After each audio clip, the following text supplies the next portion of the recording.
The ballroom shimmered like a dream carved from glass and gold. Crystal chandeliers spilled light across polished marble floors, making the women's gowns sparkle like fire and the men's tuxedos gleam as if tailored for kings. Waiters drifted through the crowd with trays of champagne, their white gloves flashing as laughter echoed against the high ceilings. It was a world of elegance and opulence, one Daniel only entered with a mop in his hands and cleaning supplies slung over his shoulder. He had been hired by the hotel to work extra hours during tonight's charity gala.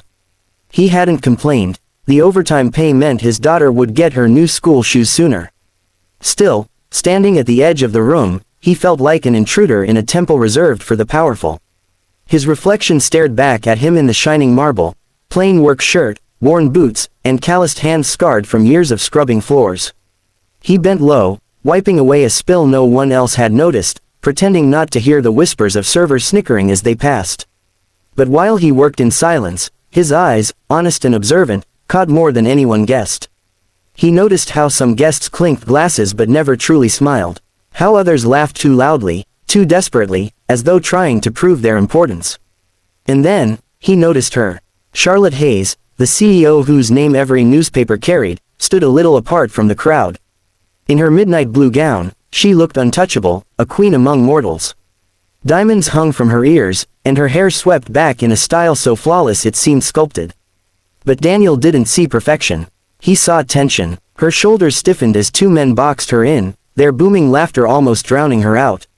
One leaned too close, whispering something that made her forced smile tighten like a mask about to crack. Daniel's hands paused on the mop handle.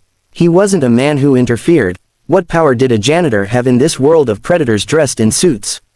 Yet he found himself rooted, unable to look away, his chest tightening at the sight of her discomfort.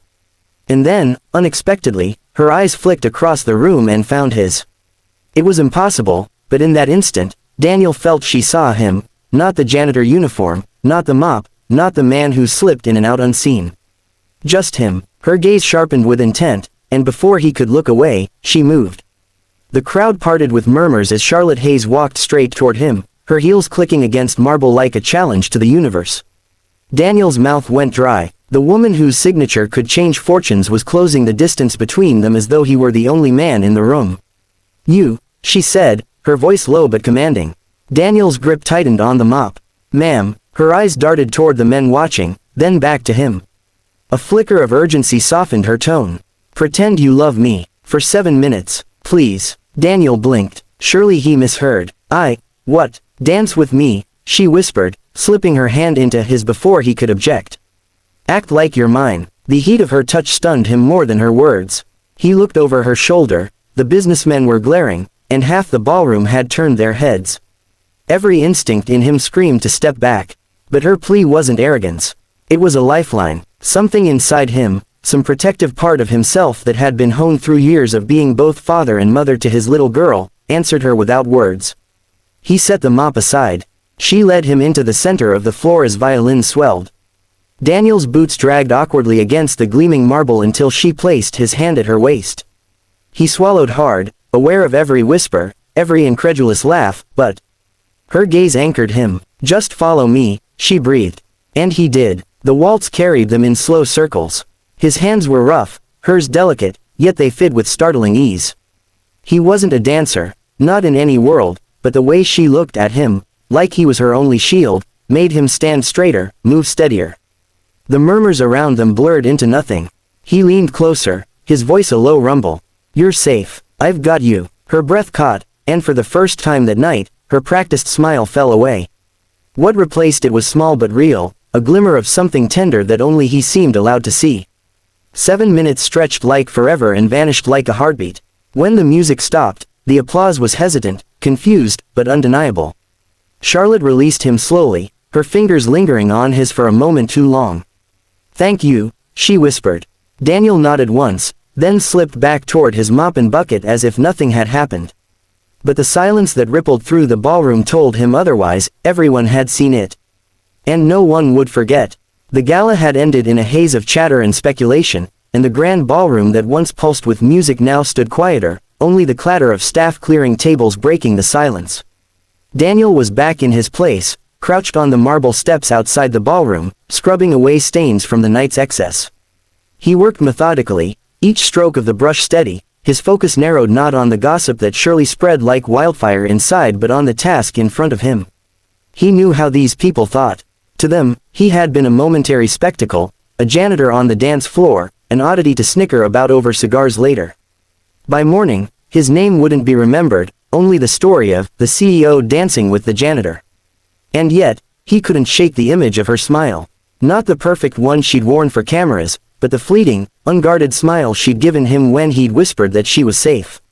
That was real, and that alone made the risk worth it. The echo of heels clicked against the marble, and instinctively, Daniel rose to his feet. He expected a manager or another worker, but when he turned, his breath caught. Charlotte Hayes was standing there, barefoot now, her heels dangling from one hand. Her midnight gown still shimmered under the dim lights, though her hair, loosened from its pins, softened her sharp elegance. Without her entourage, without the wall of assistants or admirers, she looked almost ordinary. "Human, you vanish quickly," she said, her voice quieter than it had been on the dance floor. Daniel wiped his hands on his pants, embarrassed by the cleaning brush still in one hand.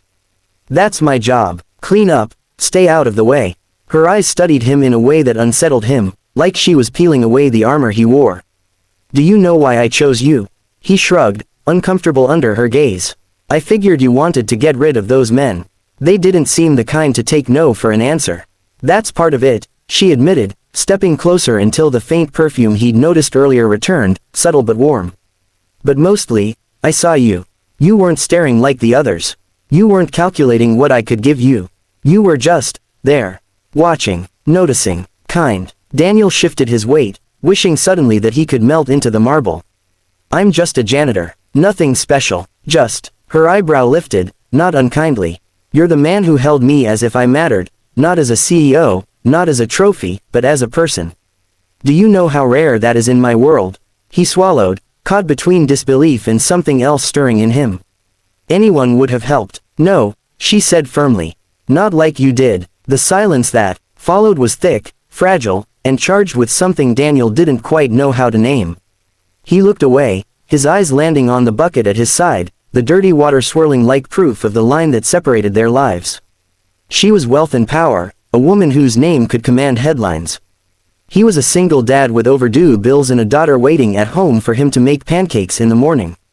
They didn't belong in the same story. But she wasn't walking away. Her laugh broke the silence, soft and surprisingly unsure. 7 minutes. That's all it was supposed to be. Pretend, just for show. But it didn't feel like pretend. Daniel's chest tightened, and his voice came out rougher than he intended. "It didn't, did it?" She tilted her head, her eyes searching his face like she was trying to memorize it. If you'd ever want to see me outside of this, without gowns and without a mop in your hand, I'd like that." For a moment, he just stared, stunned. This was not how life worked. Women like Charlotte Hayes didn't speak to janitors once the music stopped. But here she was, barefoot and vulnerable, her words as unpolished as his. He found himself nodding before he had even thought it through. "Maybe I'd like that too." Her smile bloomed, small but genuine, before she turned and walked away down the corridor, the train of her gown brushing the floor. She glanced back once, and the look in her eyes was enough to tell him this wasn't the end of their story. Daniel stood there long after she disappeared, the brush still in his hand, the dirty bucket still at his feet. Tomorrow, the city would talk. They'd laugh, speculate, twist the story into something cheap. But he didn't care. For the first time in a long time, someone had seen him, not the janitor uniform, not the man scrubbing stains from other people's celebrations, but the man beneath. And that truth was worth more than anything money could buy.